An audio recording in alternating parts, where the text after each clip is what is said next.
Assalamualaikum warahmatullahi wabarakatuh. Akkam jirtu nagaa fayyaa keessanii akkasuma warroonni amantaa biraa hordoftanis ashamaa harka fuune nagaa fayyaa keessanii baga jiraattan bakkuma jirtanitti nageenyi koo kan jaalalaa isin bira haa jiraatu isiniin jedha.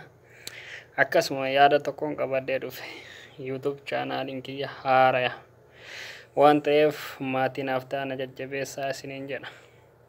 Akkasuma wal haa jajjabeessinuu wal haa guddifnuu wal bira haa dhaabbannu isiniin jedha. YouTubeen koo maatii hin qabu waan ta'eef maatiin haftaya hunda keessanuu isinii deebisa.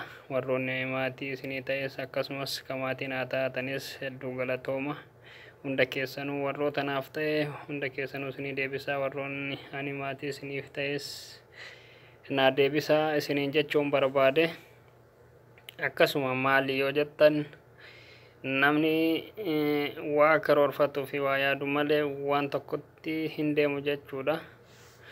Maaliif warroonni yuutubaraa gurguddaa ta'aniitiin amma gurguddatanii bakka kana ga'anii bakka yaadan ga'an kun hundi isaaniitu akkuma amanu jammarru kanatti reefu akkuma nu amma tokko lama jennee jammarru kana jammaranii bakka san ga'anii kaachiin isaan ga'ellee jechaa fi gocha namaa lafa kaa'anii haalaaf kutannoo fi qabanii fi akkasumas uummata isaaniitiif rabbii isaanii abdatanii bakka san ga'an jechuudha. Nus muuxannoo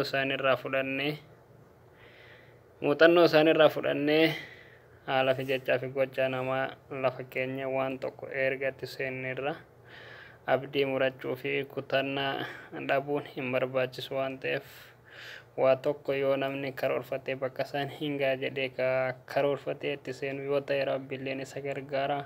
Uummanni isallee isa cinaa dhaabbata waan ta'eef bakka san ga'us hin danda'a waan ta'eef akkasuma share like subscribe gochuun maatiin haftaya na jajjabeessaa isiniin jedha. Anilleen waan danda'een waan beekuun waan muuxannoo qabuun waan haga dandeettii qabuun waan karoorfadhee itti deemu haga tokkoon waan danda'een waan beekurraanis isiniif qooda. Akkasuma wal bira haa dhaabbannu.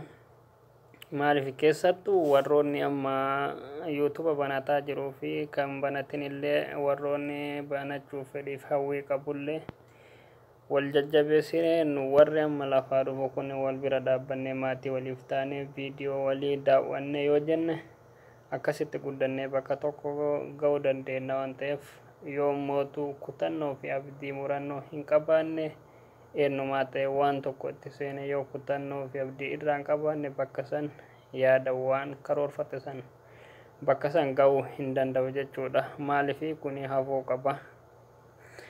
Erga karoorfate waan tokko itti seente irraa abdii murachuun si hin barbaachisu jechuudha.